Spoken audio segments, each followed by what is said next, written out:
Olá, estudante de biologia. Hoje vamos para mais uma aula. Vamos apresentar, então, vamos falar sobre propriedades coligativas. O que vem a ser propriedades coligativas? Bom, lembrando que nesse módulo, né, no módulo 13, estamos falando sobre forças intermoleculares, né? E aí as diferenças de estado físico, suas mudanças, como que acontece. Tá? Então, as propriedades coligativas estão relacionadas a esse assunto, ok? Vamos começar, então, falando sobre o GLP. O que é o GLP?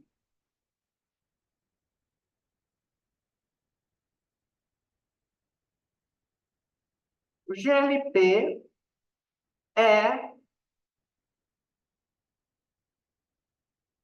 vendido como líquido, mas quando usamos na cozinha para preparar os alimentos, que são fonte de energia, né? São muito importantes de serem preparados e serem ingeridos. Quando vai ser utilizado o GLP, ele sai na forma de gás.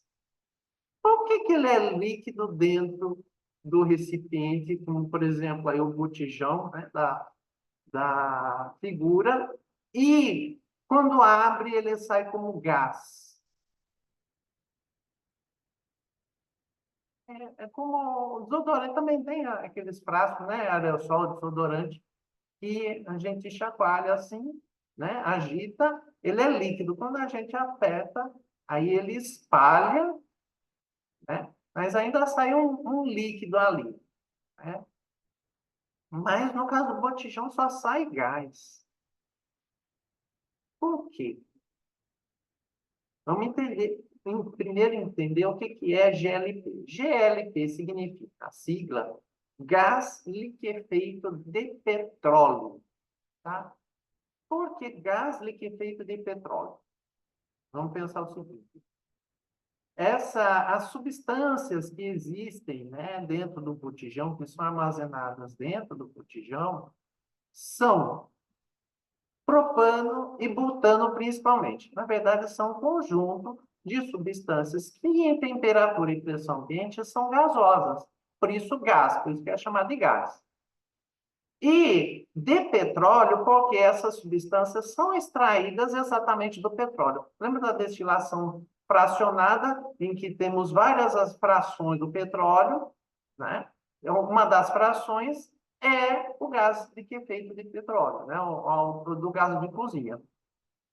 Tá, já entendemos por que é gás, já entendemos por que de petróleo, mas por que liquefeito? Como é que um gás é liquefeito?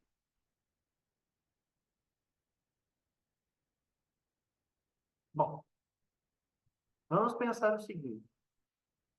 Que aprendemos que a liquefação, a condensação, ela ocorre por meio da diminuição da temperatura, né?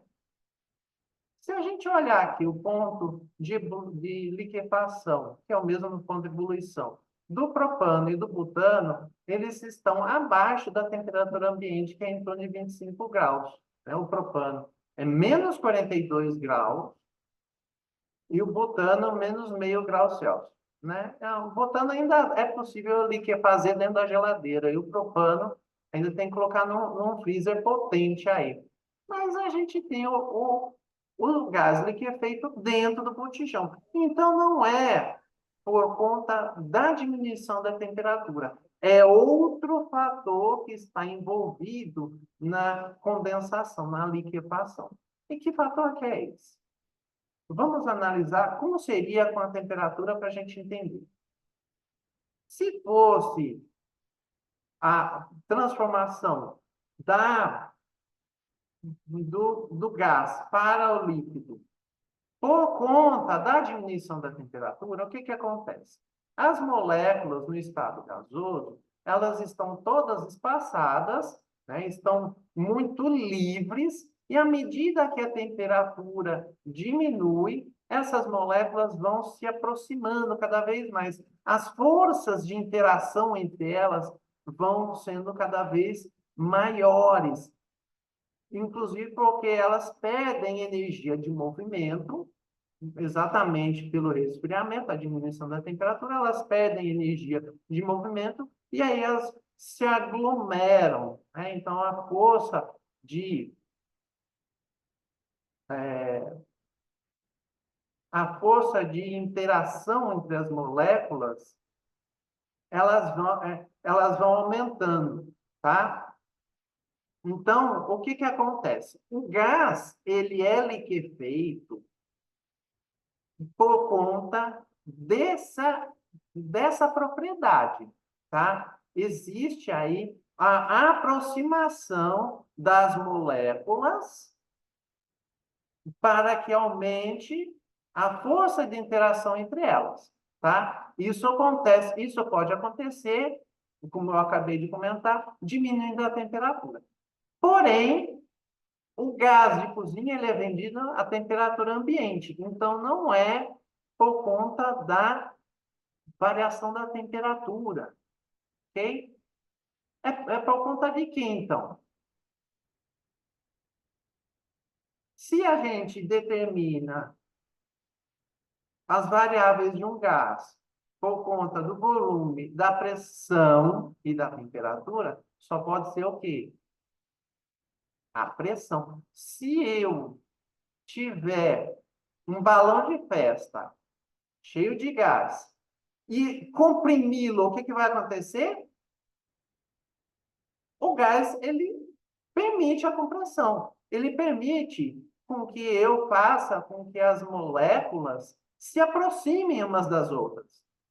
Tá? Então, se eu aumentar a pressão, vai haver o quê?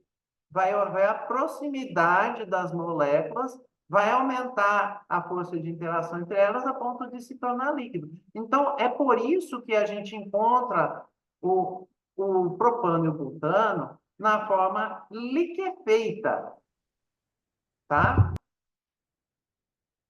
É por isso que a gente encontra o butano e o propano na forma liquefeita, porque ele é vendido em pressão alta. Um botijão de gás, ele é envasado em uma pressão que varia entre 6 e 8 atmosferas, ou seja, uma pressão 6 a 8 vezes maior do que a pressão que a gente encontra normalmente no meio ambiente ao nível do mar. Então, por conta disso, é que é possível liquefazer o gás. Isso vale para qualquer gás, né?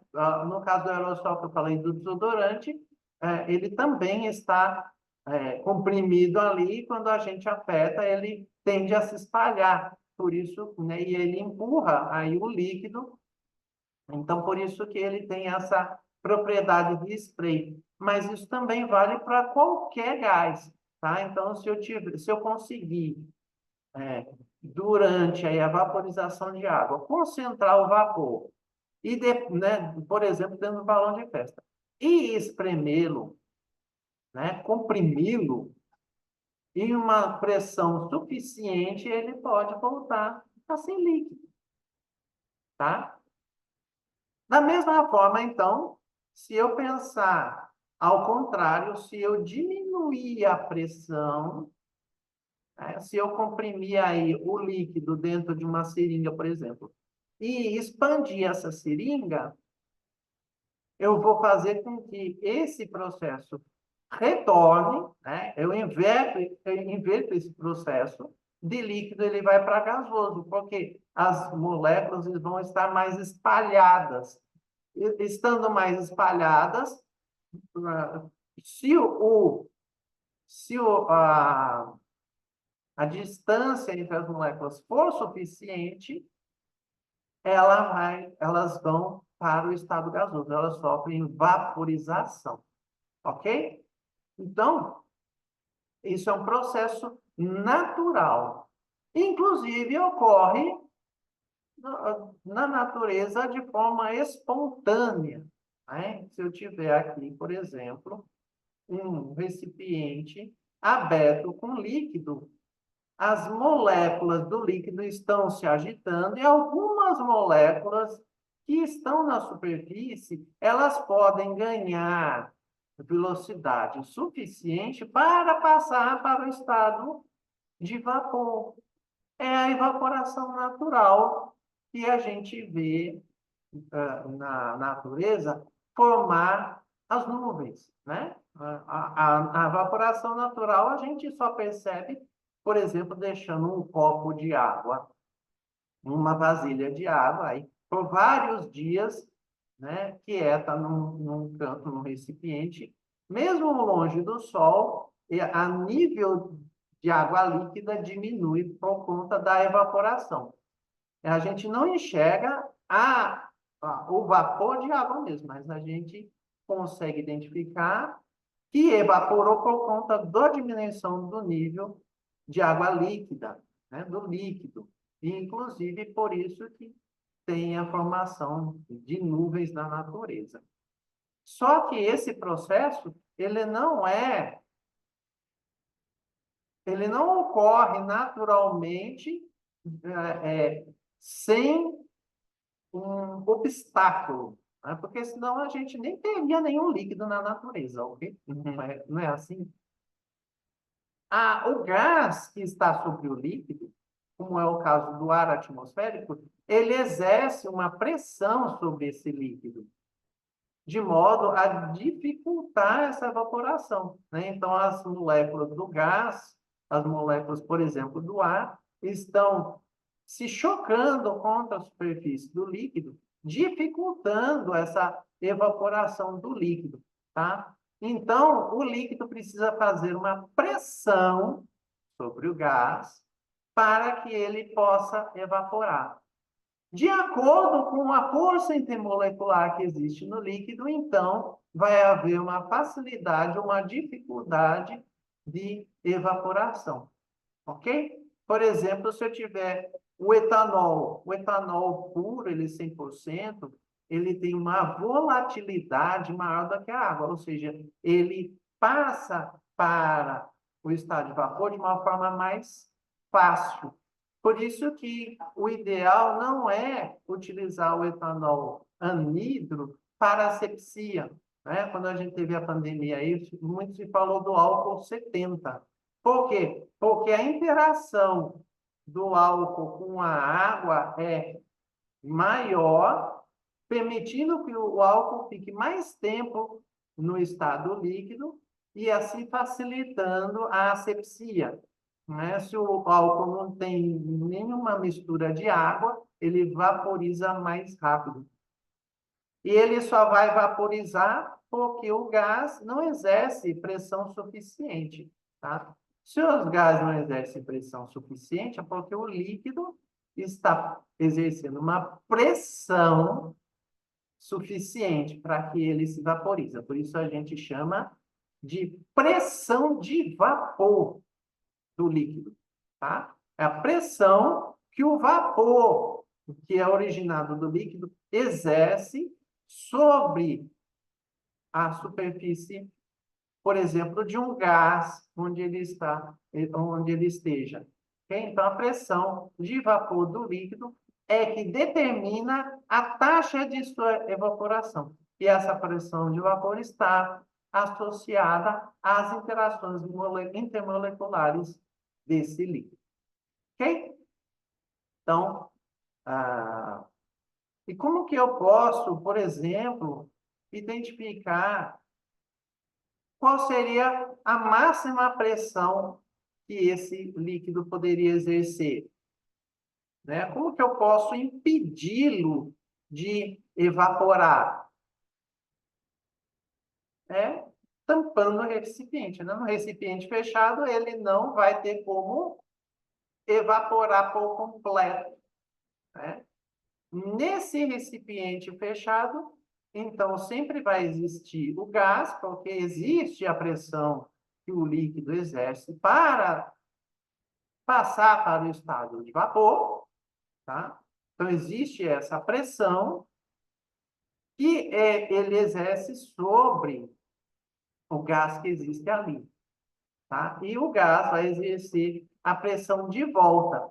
Como não vai haver uma evaporação líquida, assim, o processo em si é como se não existisse evaporação. Por quê? Porque evapora, se liquefaz. E o líquido continua sempre com o mesmo nível. Então, é possível medir a pressão de vapor de saturação, ou seja, a pressão máxima de vapor que o líquido pode apresentar, ok? E aí, se eu tiver um manômetro para medir essa pressão, então eu consigo definir o valor exato da pressão de vapor máxima que esse líquido pode exercer, certo? Bom, isso é muito importante, por exemplo, quando a gente pensa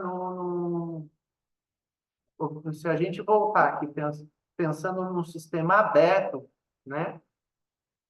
A coluna de ar atmosférico aqui é que ela determina a pressão, tá? Então, a nível do mar, a coluna é máxima. Quanto maior a altitude, menos ar existe que, para que possa oferecer aí um obstáculo, né? Para o líquido se evaporar, ok? Então, a pressão de vapor do líquido ela vai diminuir conforme a altitude aumenta, né? Isso por isso que quem mora em altitude pode ter dificuldade de respiração, porque a coluna de ar atmosférico é menor, ou seja, a disponibilidade de oxigênio é menor, então é preciso quem muda aí de altitude é preciso se adaptar, e mesmo quem já vive tem que ter algumas adaptações na sua própria vida para poder viver nesse ambiente. Inclusive, até na forma de preparar refeições, porque o líquido vai evaporar mais rápido. Ok? Se o líquido vai evaporar mais rápido, então é preciso ter cuidado aí de colocar uma quantidade maior de líquido. Tá?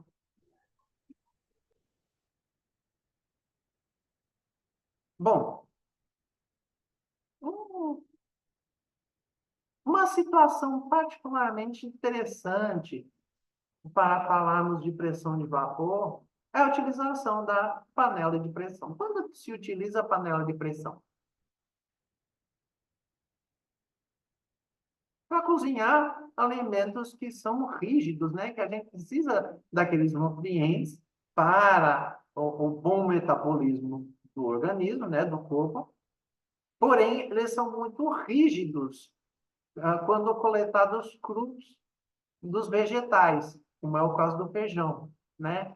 Então, o que que se faz? Vamos cozinhar o feijão, vamos amolecê-lo com o quê? Com a temperatura. O que que acontece com a temperatura? Primeiro, colocamos água para hidratar, para que a água adentre o grão e vamos aquecer. Por quê? Porque o aquecimento, em geral, aumenta a velocidade dos processos químicos, né? Então, o processo de amolecimento do grão vai ser aumentado com o aumento da temperatura. Mas por que se não se faz isso numa panela comum? Tem que ser numa panela de pressão. É possível cozinhar o feijão numa panela comum, só que existe um tempo muito maior de cozimento. Por quê? Porque o que acontece? Numa panela de pressão, o sistema está fechado.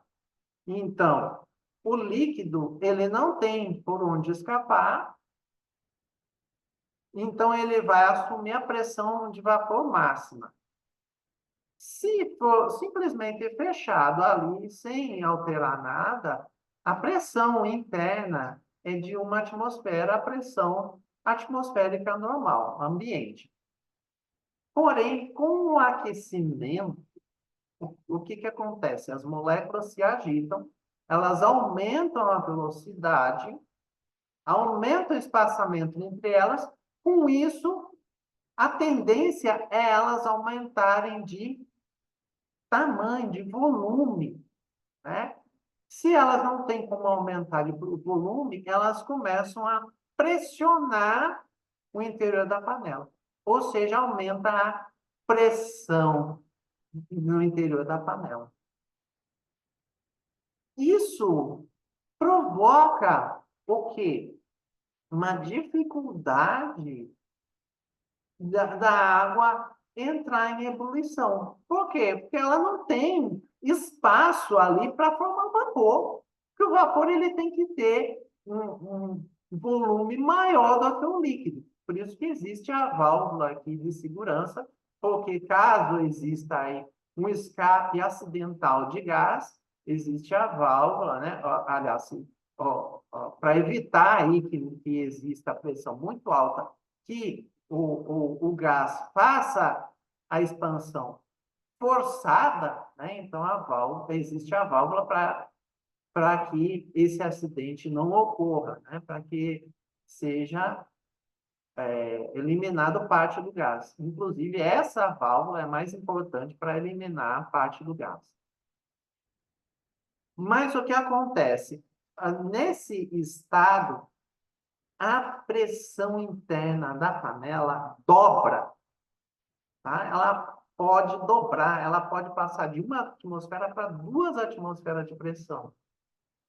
E por conta disso, como ali não existe como a água entrar em ebulição de uma forma fácil, a 100 graus, e a pressão está maior, ou seja, não tem como ela passar para o estado de vapor, então ela só pode passar para o estado de vapor uma temperatura maior. Ou seja, ela só pode aumentar, ela só pode passar para o estado de vapor, nesse caso, a 120 graus Celsius. O ponto de ebulição aumenta. O ponto de ebulição ele está relacionado à pressão em que o líquido se encontra, ok? Essa propriedade coligativa se chama efeito ebulioscópico, tá? Ela só pode passar para o estado de vapor, aliás, esse efeito é da pressão, perdão, pressão de vapor, tá? Só pode passar para o estado de vapor a 120 graus Celsius, tá? Existe uma forma de calcular, somente água pura, tá? Porém, se a gente tiver sal nessa água,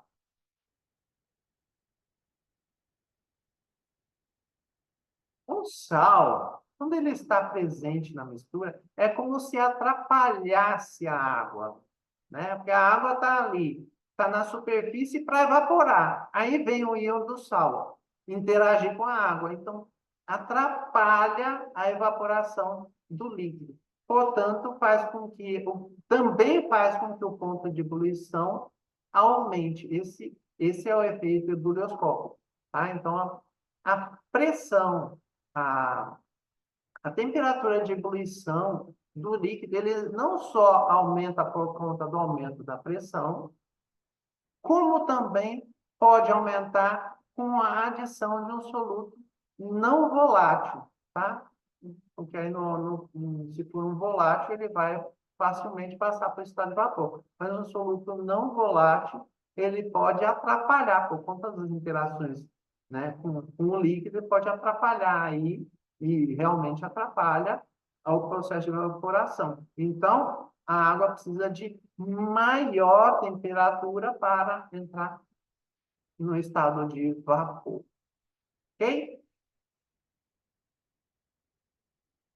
Bom, se isso acontece no vapor, não acontece no outro, né, de líquido para vapor, será que não acontece na outra transformação?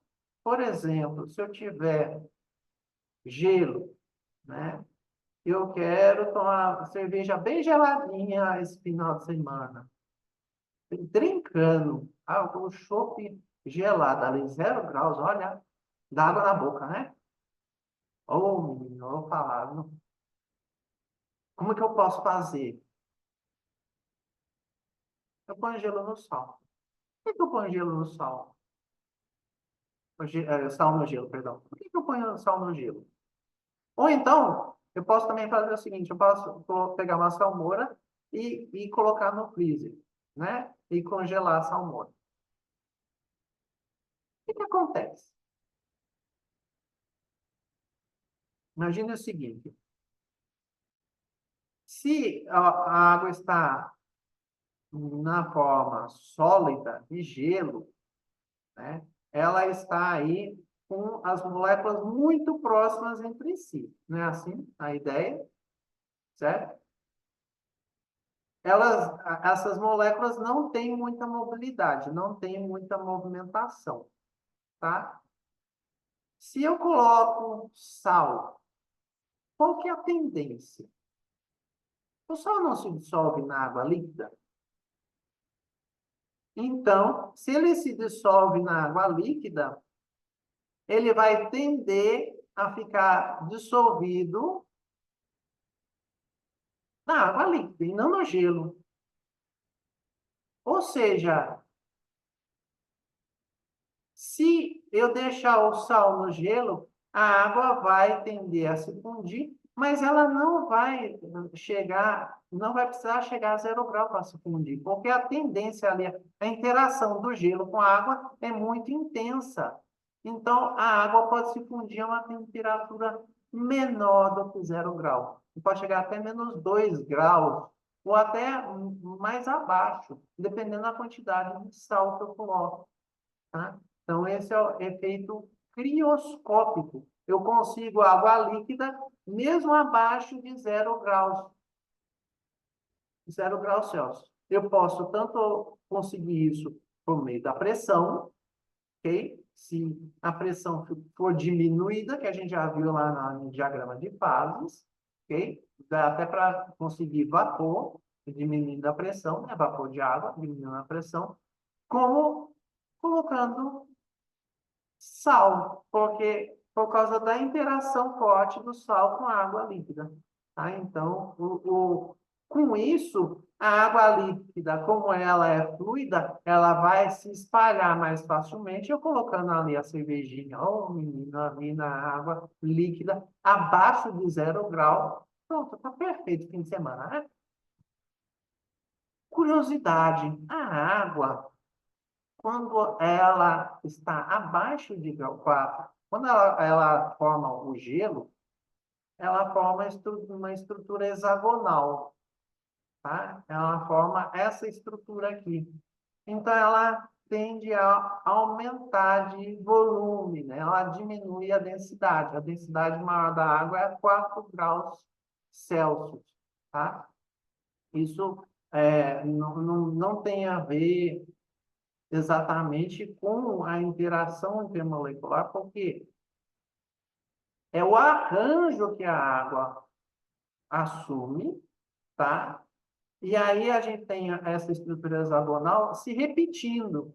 Então, como ela se repete, a água está mais próxima a uma. As moléculas de água estão mais próximas umas às outras, a interação intermolecular aumenta assim, mas não a ponto de desmontar essa estrutura, ok? Então, para congelar qualquer alimento com água, saiba que ele vai aumentar de tamanho no freezer. Então, não é recomendável um recipiente fechado completamente, sem nenhum espaço com ar, ou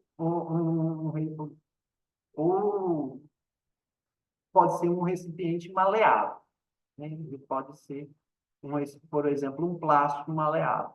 Ok? Então, como eu comentei antes, né, o efeito tonoscópico, que é o efeito do aumento da temperatura de ebulição conforme o aumento da pressão, que está ligado à pressão de vapor. Quanto ao efeito higroscópico, como o efeito crioscópico, somente são observados com solutos não voláteis. Porque o soluto volátil ele vai tender a escapar do líquido. Ok? Existe uma terceira propriedade coligativa. Propriedade, ó, a gente pode até chamar de quarta, né? A pressão de vapor é a primeira, o efeito crioscópico a segunda, o efeito crioscópico a terceira. E também temos a osmose, o efeito osmótico. O que é o efeito osmótico? Vamos imaginar o seguinte: quando se tempera a salada, né? Principalmente se tem alface, dá para ver isso perfeitamente. Mas temperar só com água. Água e óleo. Perdão. Água e sal. Só com sal, tá? Temperar somente com sal. Ou água e sal. Tá? Sem colocar azeite, sem colocar óleo ou vinagre. Se colocar somente água e sal. O que acontece? Colocar somente sal. É como se a folha de alface queimasse, né? Ela começa a ficar aquele verde mais escuro e começa a murchar. Por quê? Porque é o seguinte, ela sofre osmose, tá? Existe o efeito da osmose na folha.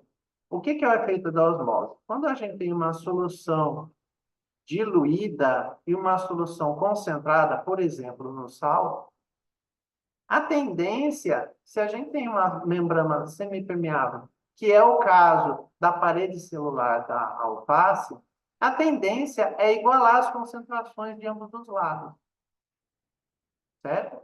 Então, se eu deixar o sal para fora ou colocar muito sal na água, a tendência é que a água de dentro da alface ela saia para o exterior para igualar a concentração.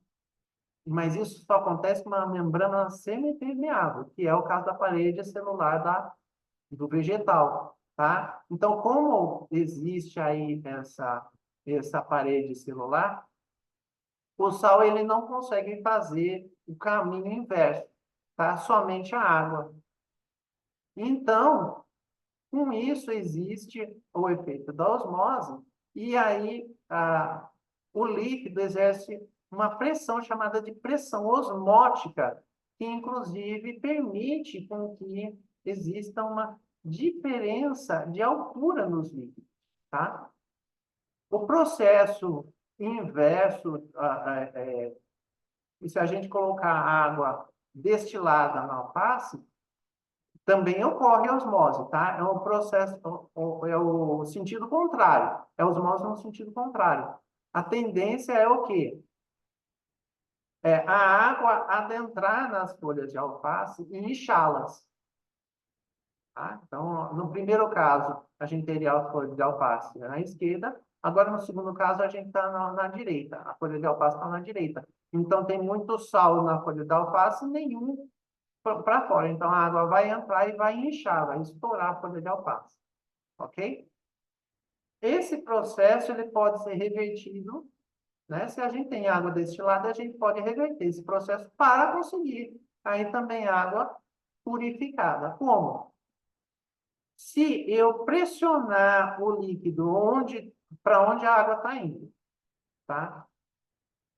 E essa pressão for maior do que a osmótica, ou seja, maior do que a pressão que exerce no processo de osmose, eu tenho um processo de osmose reversa. Então, o líquido ele vai se direcionar para outro compartimento, por exemplo, né, se a gente tiver a indústria dessalinizadora, uma membrana semipermeável, pressionando ali a água salina, a água vai para o compartimento do outro lado da membrana, e aí a gente tem a água chamada desionizada, que ela não tem nenhum íon, ela não tem nenhum sal, tá? Então, para ela se tornar potável, é preciso colocar um pouquinho de sal. Algumas indústrias fazem isso, ok?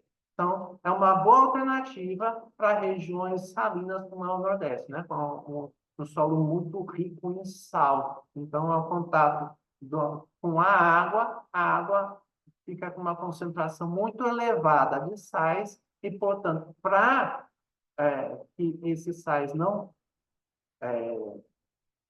ofereçam risco à saúde, é interessante aí a indústria dessalinizadora, né, uma usina dessalinizadora, para obter a água aí desionizada, ou seja, sem íons, sem sais. E aí, essa água pura ela pode ser utilizada, por exemplo, né, com um pouquinho aí de sal mineral para a ingestão. Ok? Então, por hoje é essa aula, terminamos. E até a próxima. Muito obrigado pela atenção. Professor, até. Até.